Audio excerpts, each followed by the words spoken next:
Today I'm going to show you a car versus a motorcyclist, and I'm going to let you see how this plays out and talk about why I do specifically support this video. There's a couple different reasons for that, and I believe that even though the vast majority of the time I think it's good to keep a level head, let things go as much as you can, there's just too much at stake in this video, and I totally understand why the biker reacted the way he did. So anyways, we're going to talk about the video. I'm going to give you my opinion. I want to hear yours. If you've ever been in a situation like this, let me know down below. Let's go ahead and jump right in. So I'm going to credit the user for this video where I found it. I'm going to edit just as little as I possibly can. So let's watch as much as we can of the video. We'll kind of break it down. So again, big thanks to this user for uploading this. Now, right here, do I see a need for any kind of retaliation? No. Should a car do this? Absolutely not. You see two bikers riding together, whether there's a big enough gap or not, you should be waiting on them. But the car does it. It's annoying, it's aggravating, it's infuriating at times, but retaliation at this point, absolutely not. Here, though, is where she crosses the line.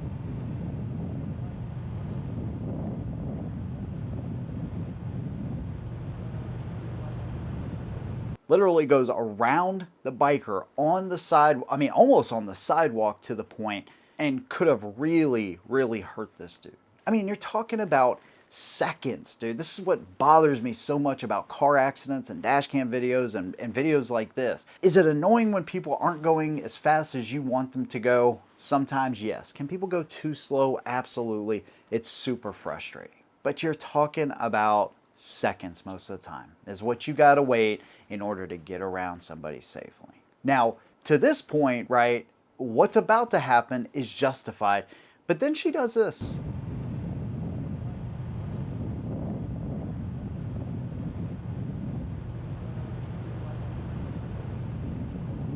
So she's smiling, and then she decides to give my man the bird, not realizing or not even caring that she put that rider, especially in the front, in a lot of danger. A car could have pulled out a little bit, too far from a gas station, an adjacent road, whatever, and caused her to veer over into that biker. And then she's smiling about it and gives him the bird. And so he reacts like this.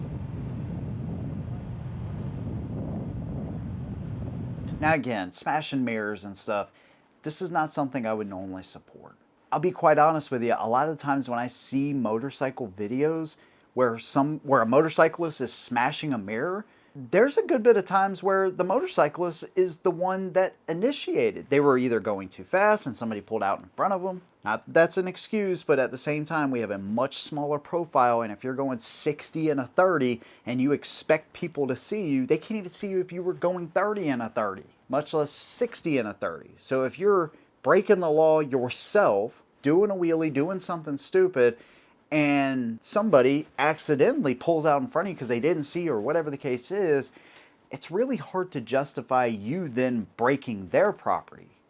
The logic just doesn't add up in a lot of these videos. But people are really quick to blame motorcyclists in a lot of situations like this. It's amazing to me that, if we take like a 50-50 split where motorcyclists are at fault and then cars are at fault, I'd say the vast majority, cars are just simply not paying attention. I wouldn't even call it a 50-50 split. I'd say where motorcyclists are at fault in a lot of these videos, 25%, maybe 30%, okay? With me just saying that we have a smaller profile and all that kind of stuff, so we have to be paying extra close attention and anticipating and all that kind of stuff, that's totally fine. We make the decision to ride motorcycles, but that doesn't excuse people for not seeing us, looking at their phones, getting rear-ended, all that kind of stuff. It simply comes down to inattention or impatience in a lot of these cases. But in this one, she clearly saw the bikers.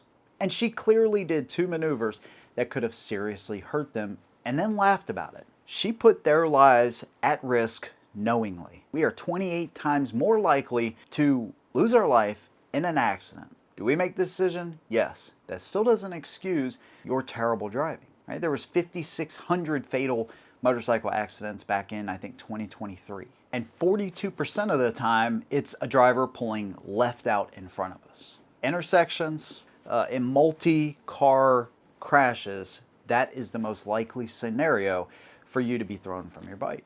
Now, yes, motorcyclists unfortunately have accidents, single vehicle accidents in corners. We all know that. But there are hundreds of bikers that lose their life because of an improper lane change, because of pulling out left in front of them, rear-ending people.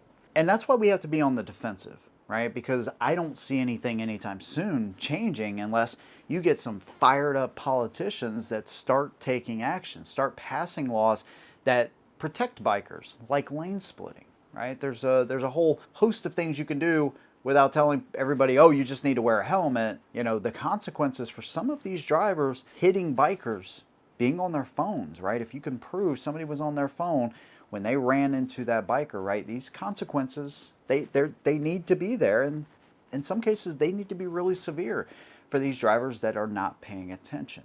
Point is, we have to look out for ourselves. We know this. And I'm not saying that everybody should just go around, start knocking mirrors off to make some kind of a point, because you know as well as I do, that can lead to escalating the confrontation, almost always does. Can lead to them trying to chase you down. Will you get away? Most likely.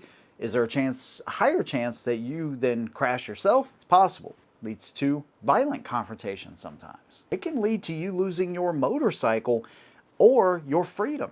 If a cop sees this at the wrong time, they didn't see what happened before, heck, if a cop sees this anyways, you're probably going to end up going to jail. It's simply not worth doing it most of the time. In this case, though, this driver is so irresponsible. I'll be honest with you.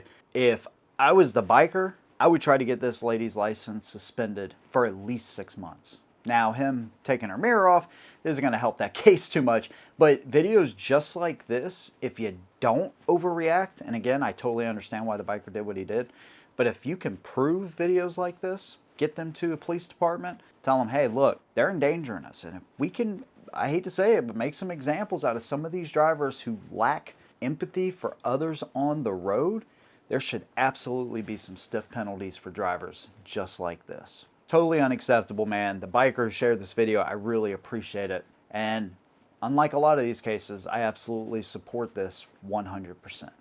There you go. I'd love to hear about some of the incidences that maybe you found yourself in where it got either close to the situation or maybe it went farther than this. I don't know. Whatever it is down below, leave that in the comment section. Big thanks to you guys. See you in the next one. And as always, holding down.